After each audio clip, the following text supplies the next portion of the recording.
Hello, and welcome back as we continue our discussion around Algebra 2, Unit 6, Inferences and Conclusions from Data. I'm James Key here on the set of Homework Hotline Live with my colleague, Brian Crane.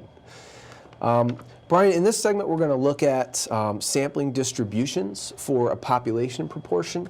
Could you give us some examples of situation where it would be important to measure a population proportion? Certainly, James. The most common that we talk about here involves choice. For example, voting. Any kind of situation where we're interested in the fraction or the proportion or the percent of a population that has a certain characteristic. For example, do I like the new flavor of Diet Coke, for example, yes or no? Those yes-no kinds of things always lend themselves quite greatly to population proportion problems. And again, we're interested in what the population, so therefore we're going to need to take a sample to come up with that value. Brian, earlier you mentioned the example around voting behavior. So let's say that a political poll says that 65% of voters intend to vote Democratic. We don't believe that that's like an exact number. So apparently pollsters are using some kind of estimate to come up with that. How do statisticians estimate a population proportion? Well, it's kind of interesting, and there's a little bit of theory here, but it's not too bad. The idea is that, in taking a sample, the key term that we have to think about is variation. If I take a sample of 100 voters, and I get that 65% identify themselves as Democrats, I may take another sample of 100 voters and get numbers being 67%. I may take another sample of 100 and make it 61%. The thing about taking a sample is that you're going to get a number, and normally there's not enough money to sample a whole bunch of times. Again, surveying is expensive. And so therefore, looking at techniques in order to make whatever the value we happen to get that's going to represent the population proportion is a value that is going to be helpful to us. Brian, what are the activities in the SLT where students are learning this mathematics? Has students look at a bag of beans. Some of the beans are red beans, some of the beans are white beans. And as they do that, they're going to generate a distribution of sample proportions. What is a distribution of sample proportions?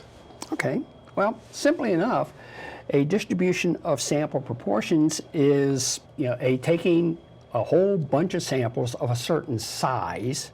And for example, here on the screen, we see a sample proportion of red beans where they have taken a sample of size, I believe this one is 30. And students have taken various samples of size 30. They've pulled 30 beans and come up with a proportion that was red. You'll notice that in this case, certain students got a little bit over 60%. A couple of students got a little bit less than 20, a little bit more than 20%. But you'll notice in this case that there seems to always be a center here. And that center appears to be falling somewhere around 0.4, maybe a little bit less than 0.4.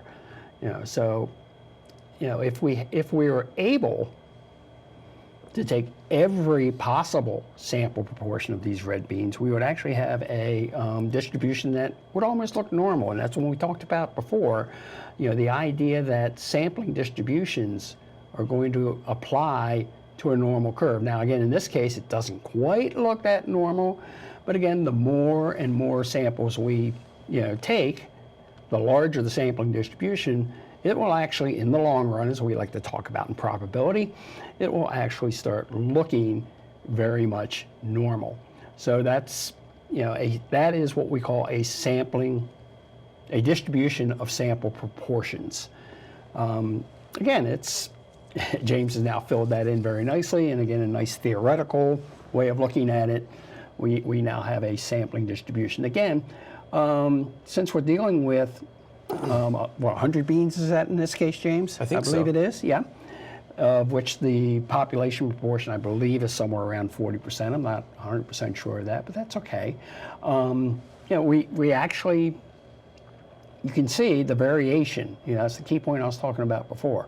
A lot of different variations here. But again, the center looks like it's going to be at about 0.4. So if I have a sampling distribution, I can estimate the population mean by simply looking at about where the center of that distribution is. So in this case, the sample proportion, I can probably estimate that the population proportion is somewhere around 40% or 0.4. So that's, that's how we're going to actually apply, these sampling distributions. One way of applying them. Again, this is doing a whole bunch of samples, which again is not particularly going to be cost effective.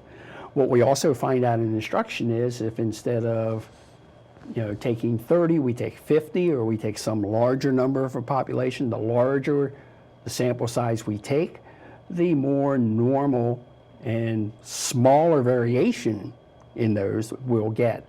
So if I were to have, for example, n equals 50, I would get something that would look normal, but it would be much narrower because of the smaller variance in the larger sample sizes.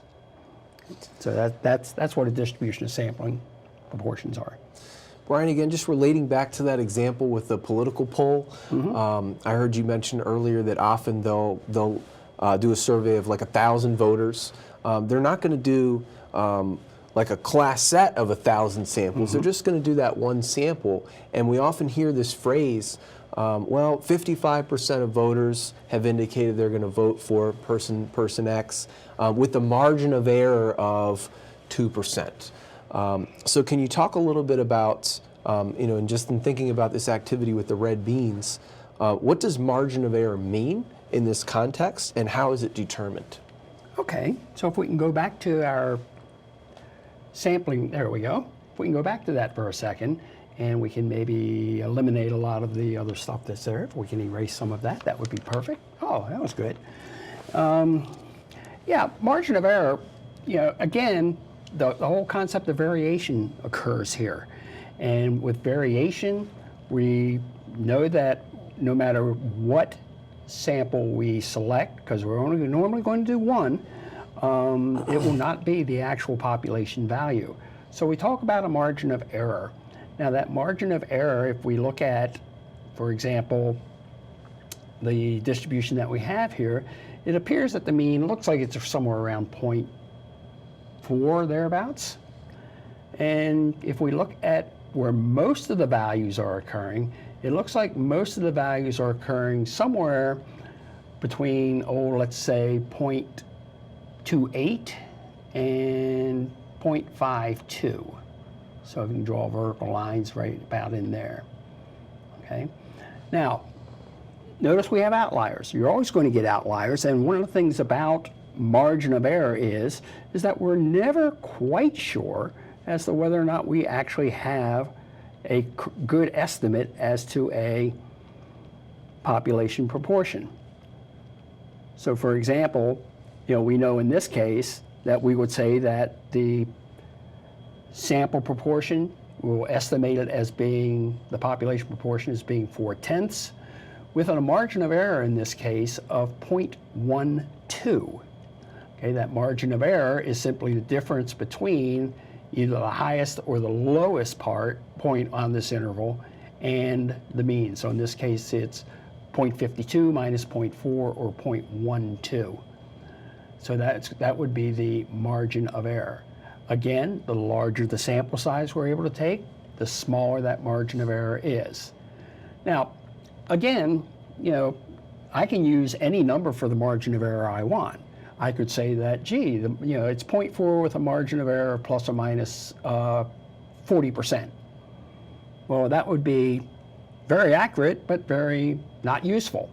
I can also, be very, thin with my margin of error. Say, well, gee, my margin of error is, 0.1 or 0.01 or something.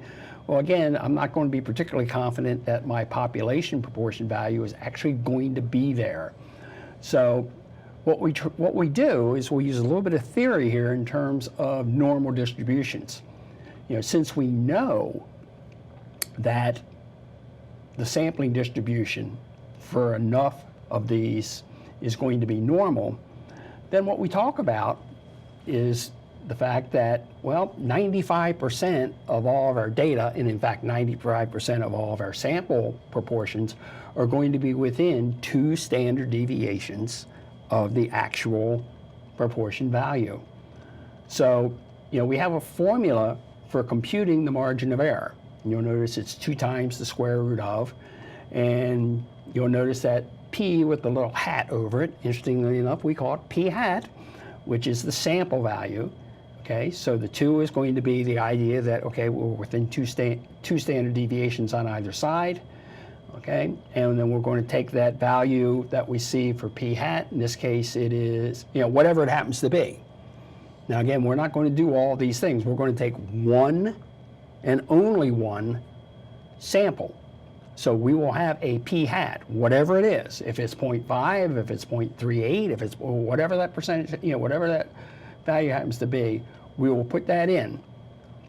When we compute that, okay, that will give us a margin of error that we will use. And again, we talk about a lot of times confidence levels. In this case, we're basically going to be 95% confident that our population proportion is actually within the margin of error that we talk about here. Okay, in this case, N was 30. Okay, and again, that value that James just put into that formula is going to be dependent on what the actual sample value is. In this case, we happen to get a nice one compared to what we think it is, which is 0.4. And so we use that value. If we had gotten 0.3, we would have used the same value. Again, sometimes, and this becomes very important, we don't catch it in that interval. And if we don't catch it in that interval, the key to all this is we really don't know for sure. We can only be a certain amount of confidence, and that's the whole thing about inferential statistics that we talk about here, is that you have to realize that there's a chance that you're wrong, and it just comes with the mathematics randomly. Now of course it could be bias in how you've done the survey. For example, if we went out to Western Maryland and asked about a Democratic candidate, you probably wouldn't get a particularly high approval rating. But again, it's as long as things are unbiased, you're normally going to be able to catch it 95% of the time. Again, just due to random chance, maybe you don't. Okay, so that's how we talk about margin of error. Okay. And Brian, just to relate it again back to that political example, if they say the results of a poll indicate that 64% of voters indicate candidate X with a margin of error of plus or minus 2%, how should people who are listening to the news or reading that newspaper, how should they interpret that information? What does it mean? Okay, well basically they should be pretty confident that somewhere between 64 minus 2% and 64 plus 2%, so somewhere between 62 and 66% would favor that candidate. Again, usually it'll be that way. Pollsters are known to be wrong, whether it's due to bias or whether it's due to any number of factors.